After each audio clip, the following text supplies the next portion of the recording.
Thompson, 3 of his 27, but it's the bench that impressed us most.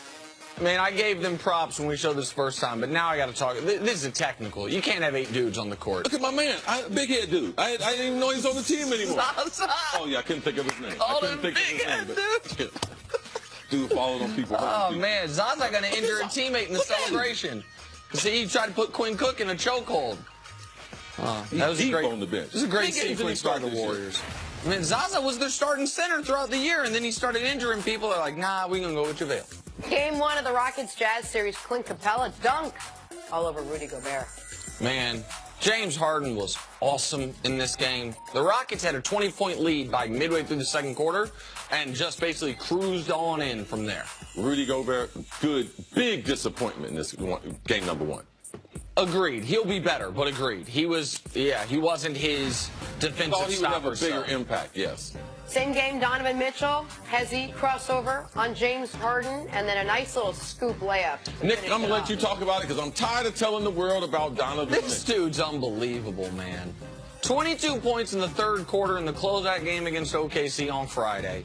And then he goes, and he's the best player on the Jazz on Sunday.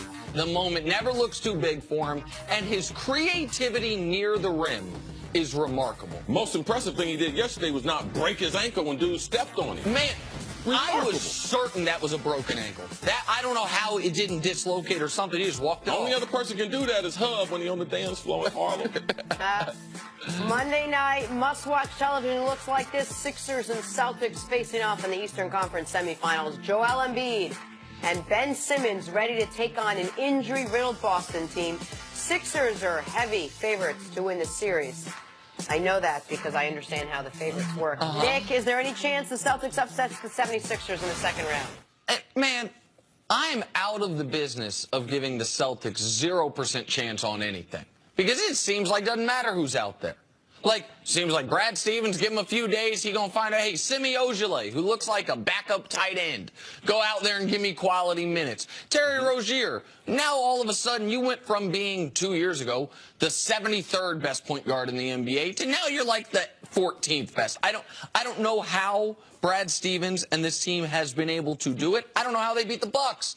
The Bucks are more talented. The Bucks got the best player in the series, but they beat the Bucks. So I'm not going to give them no chance. But Jaylen Brown's not going to play game 1. So that, to me, means the Sixers will have home court advantage about 14 hours from now. Because the Celtics have it right now. I'd imagine the Sixers win tonight. The Sixers playing the best basketball of any team in the league other than Houston over the last 50 games. Yes. They are healthy. They are rested after the Celtics coming off a brutal 7-game series. Like, it's hard for me to squint hard enough to find here's how the Celtics win this series. Anyone that you talk about the Celtics to, they always, it really, besides the emergence of young players and the development of Jalen and Jason Tatum, they always talk about Brad Stevens and what he does from an X's and O's standpoint. But at the beginning and end of the day, man, it ain't the X's and O's. It's the Willies and the Joes. And they don't got them. You know, we know Gordon hurt. Kyrie hurt. Now, Jaylen Brown out. Like, they can't lose any athleticism going against the Sixers with all the three-point shooters they have. Like, no, you need all the athletes in the lineup. You need Brown and Tatum to play at a high level. No, with him being out, no, I don't give him a chance in this series. So, no, I'm not in the prediction business, but I don't give the Celtics a chance in this series against the 76ers. Cece, you made a point last week that for all the love Philly has gotten, and justifiably so, by the way, they've won 20 of their last 21. I mentioned it since Christmas. They have the second best record in basketball. That's a 50-game stretch before the playoffs even started. But you said that if the Sixers lose to this Celtics team, lose the series when they don't have their 2 best players, and these are the 2 teams that are supposed to be jockeying for the non-LeBron future of the East, that the process has taken an enormous step backwards, right? Oh, yeah. I won't be hearing, oh, we don't need another player, because I've heard that from Philadelphia, from the younger players. They believe that right now this team is special. Joel Embiid has said that. Don't feel like maybe they potentially need, and young, and sometimes you don't necessarily know, this would be a tremendous setback if you look at going forward. Because the goal in the East, we talk about matchups, we talk about LeBron. If LeBron decides to go out west, There's got to be a team, being in Boston, being in Toronto or Philadelphia, you got to be ready that if LeBron gets hurt or if LeBron decides to leave, your franchise got to be in the position to be able to make that next leap. Philadelphia thinks they're there. If they lose to Boston, that would be a tremendous setback. Doesn't this series feel like it has this sense of the only way the Sixers are going to lose is if they got too confident coming out of that first round? Forget playoff experience. We're not talking about that anymore. We all agree that playoff experience doesn't mean anything anymore.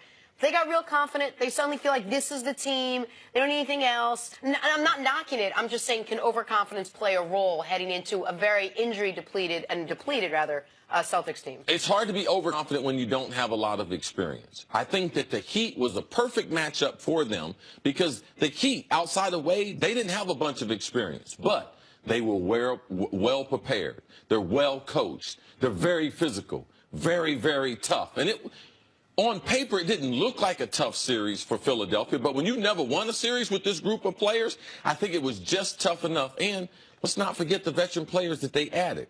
You know, that's where they're able to get the experience, not only with the scoring that they get. Without a significant injury, Boston just doesn't have the talent to beat Philadelphia. Just period, point blank. Like, if they take this 6 games, it will be an amazing accomplishment, given how well Philly's playing and how depleted Boston is, that Boston all of a sudden suffered another injury with Jaylen Brown being out. Unless Philadelphia suffers a significant injury, they will be in the Eastern Conference Finals. I can't see any other path for them. I will tell you this.